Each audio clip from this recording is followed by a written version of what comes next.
भारत के विदेश मंत्री एस जयशंकर एससीओ के विदेश मंत्रियों की बैठक के लिए चीन पहुंचे। यहां उनकी मुलाकात चीनी समकक्ष वांग यी के साथ हुई। इस दौरान दोनों ही देशों में बहुत विस्तार पूर्वक बातचीत हुई है। इस दौरान एस जयशंकर ने चीनी विदेश मंत्री का उनके गर्मजोशी भरे स्वागत के लिए धन्यवाद दिया है और इसके साथ ही चीनी पक्ष को एससीओ की सफल अध्यक्षता की कामना भी की है।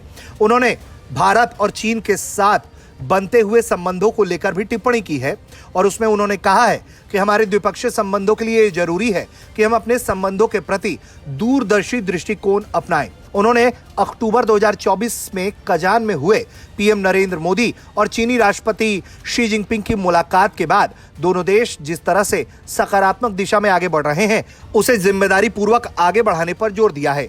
इसके साथ ही उन्होंने यह भी कहा है कि हमारे दोनों देशों के बीच राजनयिक संबंधों की स्थापना की 75वीं वर्षगांठ है।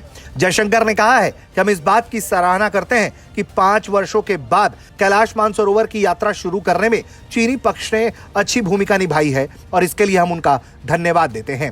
उन्होंने कहा है कि बीते 9 महीनों में अपने द्विपक्षीय संबंधों को सामान्य बनाने की दिशा में अच्छी प्रगति हुई है। उन्होंने कहा कि ये सीमा पर तनाव के समाधान और वहां के शांति और सौहार्द बनाए रखने की हमारी क्षमता को दिखाता है और ये उसी का नतीजा है। उन्होंने कहा है कि पारस्परिक रणनीतिक विश्वास और द्विपक्षीय संबंधों के सुचारू विकास का ये मूलभूत आधार है। उन्होंने ये कहा है कि यह हमारा दायित्व है कि हम सीमा से संबंधित दूसरे पहलुओं जिसमें तनाव कम करना शामिल है उस पर ध्यान दें।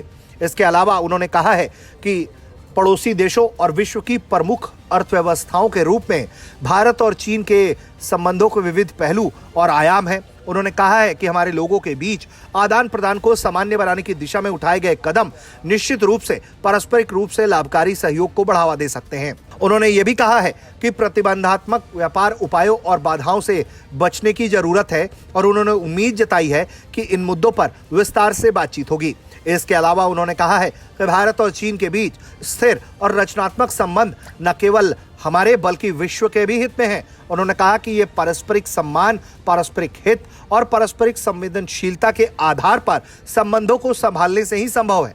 यानी कि चीनी पक्ष को भी उन्होंने बहुत जिम्मेदारी पूर्वक ये दोस्ती निभाने का सुझाव दिया है। उन्होंने कहा है कि हम पहले भी इस बात पर सहमत हो चुके हैं कि मतभेद विवाद नहीं बनना चाहिए और ना ही प्रतिस्पर्धा कभी संघर्ष में बदलनी चाहिए। जाहिर तौर पर जिस तरह से चीन भारत के प्रति नजरिया रखता है उसकी ओर इशारा करते हुए जयशंकर कह रहे हैं कि भारत को उभरते हुए देख चीन घबराए नहीं।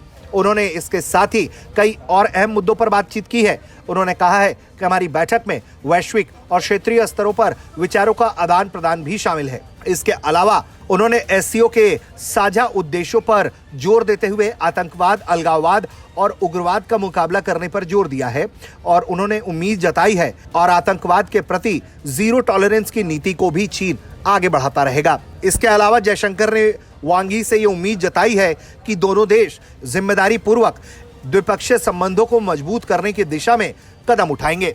जाहिर तौर पर इस शुरुआती बातचीत में उन्होंने जिस तरफ इशारा किया है उससे साफ है कि भारत अब भी ये सोचता है कि एलएसी पर तनाव कम करना प्राथमिकता होनी चाहिए, जिसके बाद ही दोनों देशों के संबंध सामान्य हो सकते हैं। इसके अलावा उभरते हुए भारत से परेशान चीन को उन्होंने ये सुझाव दिया है कभी भी प्रतिस्पर्धा को संघर्ष के रूप में चीन ना देखे।